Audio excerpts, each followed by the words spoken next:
This video will show you absolutely everything you need to know to become a Study With Me creator. Maybe you've seen James Schultz, Merv, Pascal, or About in Tokyo, and been inspired to start your own Study With Me channel. Well, the good news is I'm going to show you step by step the exact method that they've all used so that you can copy, make your own live streams and videos and be just like them. And to make things even easier for you guys, I've made a completely free cheat sheet for you to use as we go through the tutorial. It has all of the links you're going to need and a bunch of other stuff which will definitely make everything way easier. So you're definitely going to want to use it. Link in the description. Let's not waste any more time and get straight into it. By the way, my name's Alexander, and this framework is the exact same way that I use to grow my own Study With Me channel from nothing all the way to almost 5,000 subscribers across YouTube and Twitch combined. So if it's worked for me and it's worked for them, then learning this strategy will definitely work for you too. Let's go. Part 1, get set up. Without setting things up, becoming a Study With Me creator simply isn't possible. In this section, I'm going to show you the very basics of creating your setup. We'll start with equipment. You need a smartphone, a PC, and an internet connection. That's it. Instead of a smartphone, you can use a camera or a webcam, but if you don't already have either of those, then do not buy one. Trust me, your phone is easily good enough, and in my opinion, even better. Next, we'll do software. You only need one thing, a software called OBS, which stands for Open Broadcast Software. It's completely free, so go to the cheat sheet and let's download that now. So in the cheat sheet, click the link, download the correct version for whatever operating system you're using. I'm on Mac, and once you've downloaded it, go ahead and open it. Now this screen is the app permission screen. You need to give permission for screen recording, camera, microphone, and accessibility, so give access to all of those and press continue. Now when you first open the software, you'll get this auto configuration wizard pop up. Just go ahead and press cancel on that. And here we have OBS. Now OBS can be a little bit complicated, but don't worry, I'm going to take you through everything you need step by step and leave out everything else that you don't need. This video is all about getting started as quick and easy as possible and forgetting the rest for when we come back to it later. So we've got our equipment and we've got our software. Now we need to connect the two together. First, we're going to connect your video equipment to the OBS software on your PC so that people can see you. There are a few ways to do this depending on the equipment that you're using. If you're using your smartphone like I recommend, the service we're going to use is called Video Ninja. Let's do that now. The first thing you need to understand is that we need to do this next part on your phone, okay? So on your phone, go to the cheat sheet and click the Video Ninja link. Once you've opened that, you want to click Share Your Camera. Click Allow to give it access to the microphone and camera. Wait for the camera to load, and once it's loaded, press Start. Once you've done this, you want to click the video.ninja text at the top left. Then you want to click Add Your Camera to OBS. Click Allow access to your microphone and camera again. Wait for the camera to load. Press Start again. And here there should be a new link in the top left. So you want to tap that to copy it, and then you want to go back to OBS. So in OBS, I want you to go to the sources section at the bottom left, click the plus icon, go to browser, call this video and press OK. Then in the URL, you want to paste that link that we've just copied from the phone, change the width to 1080 and the height by 720. And you can leave the rest of these settings alone. Press OK, let it load. And once it's loaded, you just want to move it into the corner and then drag it out so it fills the screen like so. If you have any problems, further guidance and detail is given on the official Video Ninja website and in their Discord server, both of which are linked in the cheat sheet. If you're using a webcam or camera, then make sure to plug it into your PC, then we can add it to OBS. So go to the sources tab again, click the plus icon, and this time we're going to click Video Capture Device. Call this Video again, click OK. And clicking this device drop-down arrow will give you a list of all of your connected video devices. My built-in laptop camera is the only option available to me, so I'm going to use that to demonstrate, but here you should see a list of whatever video device that you're using. Go down and press OK. What I want you to do next is hold Control on your keyboard and click on the video, go down to Transform and click Fit to Screen. There we go. Now, if it's upside down like mine is, press Control on your keyboard again, click it, go back to Transform, and rotate 180 degrees. And there we go. For the purposes of this demonstration, I'm going to replace this camera feed with a screenshot of what my camera angle usually looks like. but you should keep yours on your device like normal. This is what my camera angle usually looks like, and will make this demonstration much easier and clearer for you guys. Now, if you are using a camera, then depending on the camera model, you may need to plug it in using a cam link, such as the Elgato cam link, instead of plugging it directly into your PC. You'll also need to plug your camera into a power source directly, because a normal camera battery won't last long enough for a StudyWithme stream. And again, depending on the model, you may need to use a dummy battery, but make sure to be careful when using these so you don't fry your camera. As a side note, if you're using both an Apple iPhone and Apple computer, then as long as they're both recent enough versions, iPhone XR or later and macOS Ventura or later, then you can simply use continuity camera. If you're able to do this, then this is definitely the best way. And this is the way I personally do it. All you have to do is make sure that Bluetooth is on for both devices and that they're both connected to the same Wi-Fi.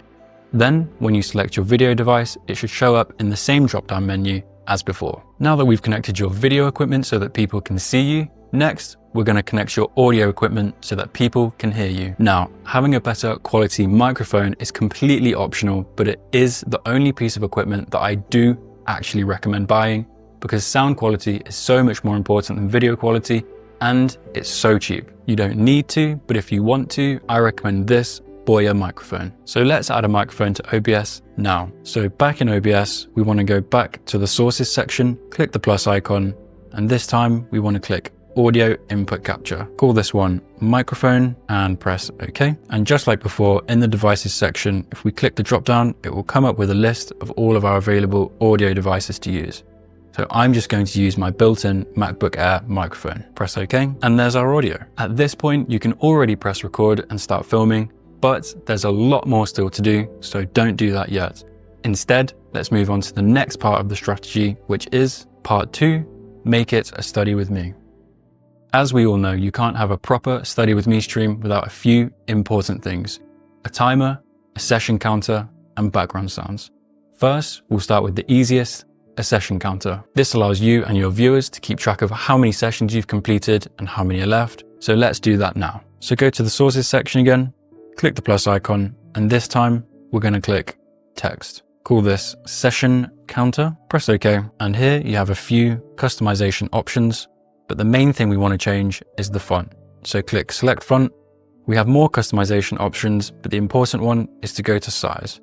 Scroll down and select the biggest size you have available, press OK, and in the text box, type whatever you want. So I'm going to type session counter 1 out of 5. And by the way, if you're on Windows, yours will look a little bit different to mine, but don't worry, it's all the same, you can figure it out. Press OK, and here we have our text. Now when you're formatting things on the screen, the same rules apply for no matter what it is you're applying it to. So you can click and drag to move it, you can drag the corners to change the size of the shape whilst keeping the proportions. If you hold Shift on your keyboard and drag, then you can change the size of the object whilst changing the proportions. And if you hold Option and drag, then you can crop it.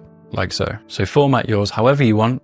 I've just put mine in the top right. Now, the reason I told you to make it the biggest font you could and then shrink it is because if we do the opposite and we make it a really small font and then drag it out to make it bigger, you end up with this pixelated mess.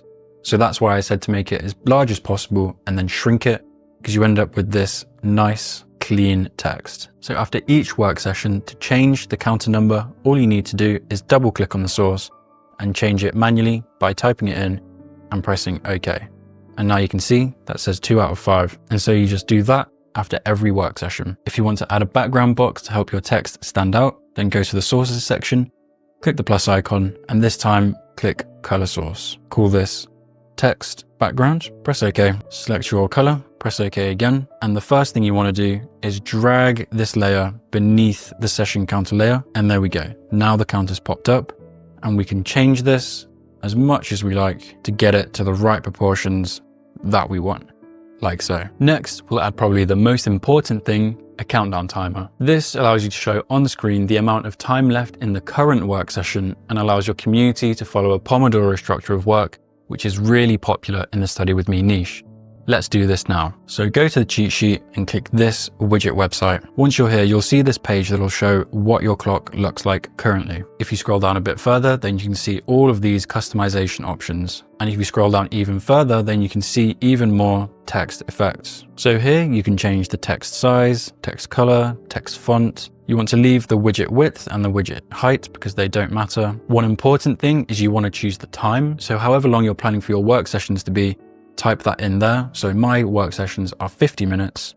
Here you can choose to play an alert sound at the end, or you can even put in your own file to have your own custom sound. Here you can change the volume, and here you can preview what that sound sounds like as well. For darken background and reload widget, you want to keep them as no. And for any changes that you make here, you want to click apply so that you can actually see it here. And you can see now this has changed to 50 minutes. Once you've formatted your timer into what you want it to look like, you want to click this link here to use this link as a source in OBS. So click that link, it'll take you to this page, and all you want to do is copy the link at the top. Then go back into OBS, and in the sources section, click the plus icon and click browser again. Call this one timer and press OK. Then paste that link into the URL here. Leave all of these settings the same, except scroll down and tick both shut down source when not visible and refresh browser when scene becomes active. Make sure not to miss those two out. Click OK, and there you have your timer. If your work session is under 1 hour, then all you have to do to get rid of these hour numbers is press Option on your keyboard and drag it into crop and just crop them out. And now you have both a session counter and a countdown timer. If you're finding this video useful, then please consider sharing this video in your Discord servers. You'd be doing me a big favor, and you'd be helping other people start their own Study With Me journey too. Thanks, and let's get back to it. But what about when you're on your Pomodoro break? You no longer need the work timer and instead need a break timer. So now we'll create separate scenes. This will allow you to easily change between when you're working and when you're on a break, with a different timer for each and the ability for further customization later on. So let's do this now. You want to go to the left on this scene section. On your current scene, you want to hold Control and click. First thing you want to do is go to rename and call this one work. Then hold Control on your keyboard again, click and press duplicate. Call this one break and press OK. Now you're on your break scene. You want to go to the timer, hold Control and click and press remove. Click yes. Now you want to go back to the cheat sheet and click the same link as before. And this time, change the time to however long your break is. So my break is 10 minutes. So I'll put 10 there, click apply, scroll down and click use this link as a source in OBS and simply copy that link. Go back to OBS and in the sources section, click the plus icon, go to browser, call this one break timer, click OK, paste the link, scroll down, toggle these and press OK. And now we have our break timer. So all you need to do to switch between your break scene and your work scene is click it. And as you can see, the timer will restart from the beginning each time you click. So click on break, it will go back to 10 minutes, it will count down. Once it reaches 0, go back to work, and the 50-minute timer will start again, and so on. And so we have an easy way to change between when we're working and when we're on a break. In the next video, we'll add on top of this to create even more customizations on the stream that we only want whilst working and vice versa. Now, the very final thing we'll do is add a background sound. Having an ambient sound playing in the background can help your community focus better and improves the quality of your stream. A popular example you've probably heard of is rain sounds, so let's add that now. First, make sure to click on your work scene because this is when you want the background sounds to be added. Then go to the cheat sheet and click on the Pixabay website. Here, you can download any background sound you want. And don't worry, it's completely free, no sign up and completely legal. So you don't need to worry about copyright on your videos or anything like that. So here you can search for any sound effect you like. I'm going to search for rain. By clicking this, you can preview what it sounds like. And if you go over here, you can just click download. Once you've downloaded the sound that you want, go back to OBS on the sources section, click the plus icon, and this time we want to click media source. Call this background sound, press OK. In local file, this is where you choose the background sound that you've just downloaded. Next, you want to click loop, and make sure not to miss that step. It's very important. And for the rest of the settings, you can leave them as is and press OK. And now you have your background sound. If you can't hear any sound, then don't worry, this is completely normal. Just click the 3 dots here, go to advanced audio properties, find your background sound, come over to audio monitoring and click monitor and output. And now you can hear your background sound. Now, the first thing I want you to do is click background sound to make sure it's selected.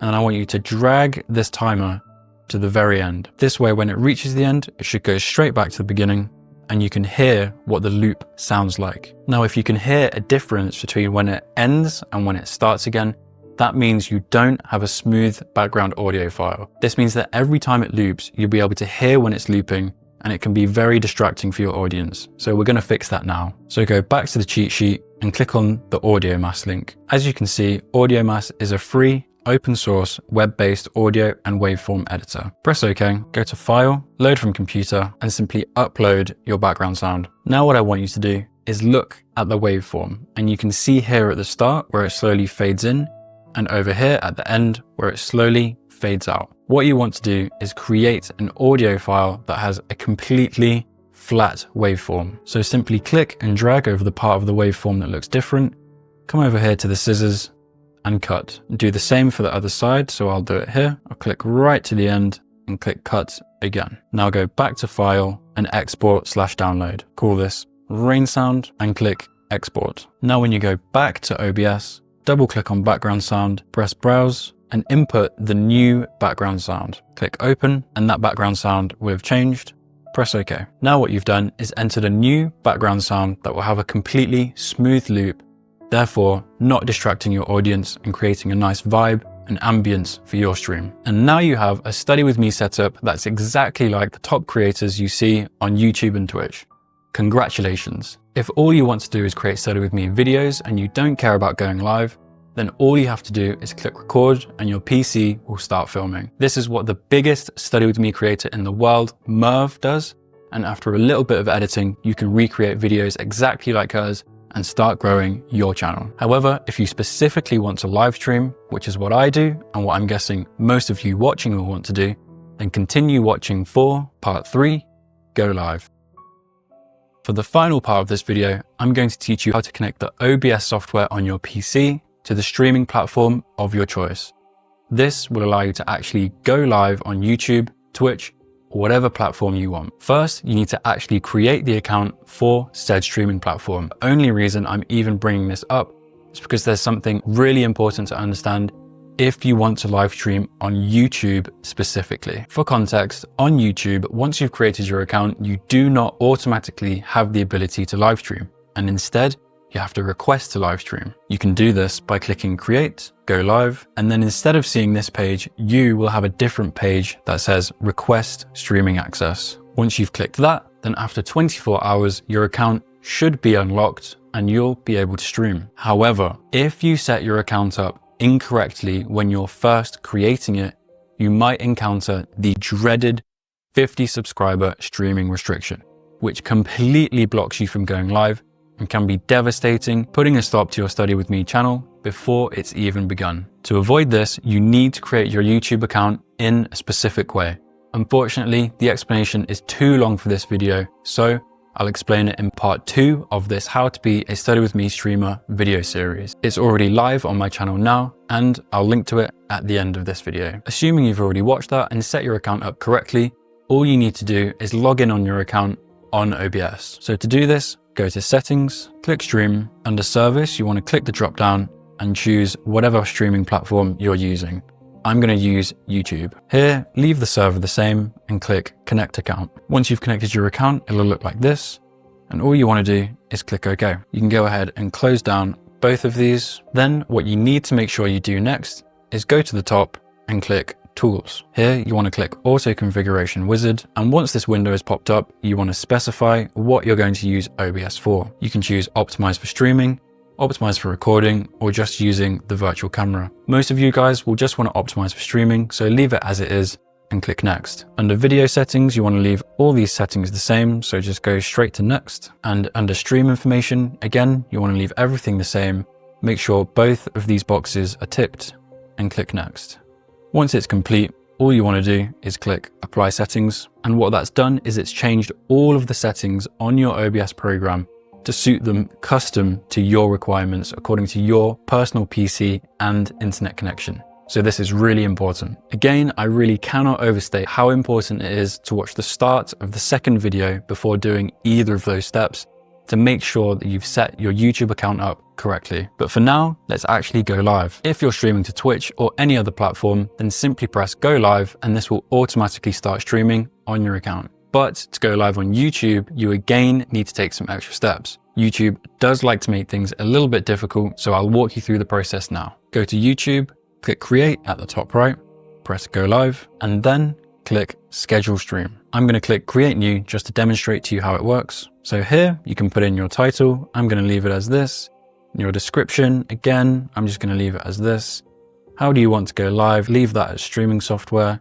Category, I've set mine to education, but there's a few different ones that could apply if you want to. For the thumbnail, you just want to upload whatever thumbnail you want. Here's one I made earlier, so I'm going to upload that. In playlist, you can choose a playlist, so I'll choose past live stream and click done. Under audience, you want to make sure this stays on no, it's not made for kids. For paid promotion, you want to leave that clear unless you're doing any sponsorships or anything like that. Under altered content, you want to click no because we're not using any kind of AI alterated footage or anything like that. Tags don't really matter, but you can put some in if you want. For language, put whatever language it's in. And for caption certification, you want to put this content has never been aired on television in the US. Under license and distribution, you can choose standard YouTube license or Creative Commons attribution. All Creative Commons means is that I allow anyone to use my videos for whatever purpose they want, and they have no copyright attached. So I think most people will want to click standard YouTube license, but if you also don't really care, then go ahead and click Creative Commons too. And for all of the rest, you can just leave them as they are and click next. Under monetization, yours will look different because you have to be a partner to be monetized. But for now, I'm just going to click off, click done, and next. For customization, again, you can leave these all the exact same. There's nothing to change here, and click next. Under visibility, when you go live, you have to make sure public is toggled, but just for now, I want you to put it in private, and I'll share why later. And under schedule, you're just going to pick the date and time that you're going to be going live. And then finally, click done. Once you've done that, go back to OBS, click manage broadcast, and then click select existing broadcast, and select the stream that you've just made and click select broadcast and start streaming. Once you click that, you'll get this pop-up saying auto start is disabled. So you just want to click OK.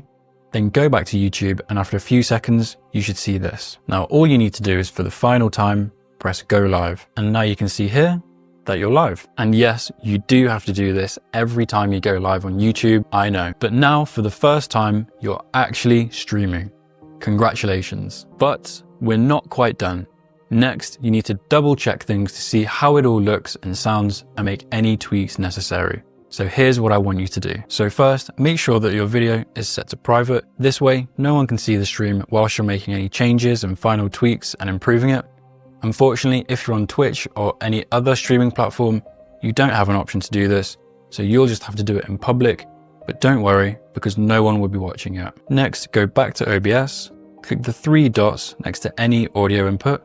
Go to advanced audio properties, and under audio and monitoring, I want you to make sure that they're all switched to monitor off. This should stop you from hearing any of your audio inputs, and I'll explain why we're doing this in a second. Then what I want you to do is open up a normal YouTube video or Twitch live stream of any creator that you think has good production quality. All I want you to do is press play and then change the volume to whatever sounds good to you. Once you've set that volume, don't touch it again. Then stop watching them and go back to your own live stream. Make sure that you're unmuted so you can hear your stream, and then go back to OBS. Now, whilst you're listening to your stream live like a viewer would, you can change the volume of each of your audio inputs using this slider here. So you want to turn background sound down, and microphone you want to turn all the way to the top. If your background sound is a little bit too quiet, then pump it up. Wait for a few seconds until you can hear it on your stream. And then once you hear it go up, you can reassess whether that's the level that you want it to be on. And you can do this for your background sound and your microphone until you have the perfect volumes for all of your audio inputs. If you've put your microphone all the way to the top and it still seems too quiet, then what you want to do is you want to click these three dots here, go back to advanced audio properties, and what you can do here is you can boost the decibels. So here, as you can see, I've boosted the decibels by 10. So click close, and you can see it there, it's boosted by 10. And whilst we're here, I want you to go back to audio monitoring, and I'm going to explain what this setting means. So in this drop down, you have monitor off, monitor only, and monitor and output. Basically, what this setting does is it allows you to decide where your audio is outputted to. So if you switch it to monitor off, that means your audio will be heard on your stream, but not by you through your device. If you click monitor only, then that means it's only going to play out of your device and it's not going to be played to your stream. If you click monitor and output, then that means it's output to your device and the stream, and both can hear it. So basically for this setting, you want to set all of your microphones to monitor off because you don't want to hear your own voice being played back to you as you speak, but you do want the stream to hear it. But for the background sound, you can change this to monitor and output because you want to hear the background sound and you want your stream to hear the background sound. Also, make sure that all of your tracks are ticked. If you're having any problems with sound being picked up on the stream, but not out your device, or vice versa, or for honestly most other audio problems, it's probably something in here. If you're having any other problems with your stream, like lagging or bad video quality, etc., this can be fixed in the OBS settings. So I'll make sure to cover all of that again at the start of the next video. Once you have a stream that you're happy with, the final thing I'm going to explain in this video is how to monitor your stream in real time. This will allow you to watch your own live stream and make sure that everything is running smoothly as it's happening. Now, this isn't as straightforward as it sounds. And so for the final pro tip I'm going to give you guys in this video, I want to give you a warning. Make sure to never watch your own stream like a normal viewer. What I mean by this is by going to your channel and just clicking to watch the video like everybody else does. Doing this is a big mistake because the platform can tell that you're watching your own stream and it therefore makes them think that you're viewbotting. I did this in the beginning with my channel when I was new to streaming, and YouTube removed hundreds of views from my videos every day as punishment. So instead, always monitor your stream by doing this. On YouTube, by clicking create, go live, clicking your video and watching it in this screen like normal. And on Twitch, by going to the top right, clicking your profile, go to create a dashboard and then stream manager. And this is where you want to monitor your stream on Twitch. This is where the platforms expect the streamer to watch from, so you won't get punished like I did. You're welcome. And there we go. This video has taken you all the way from nothing to having a complete Study With Me setup that rivals even the biggest creators out there. But there's still so much more crucial information you don't know yet. So watch the second video in the series now to continue your journey to Study With Me Master. See you there.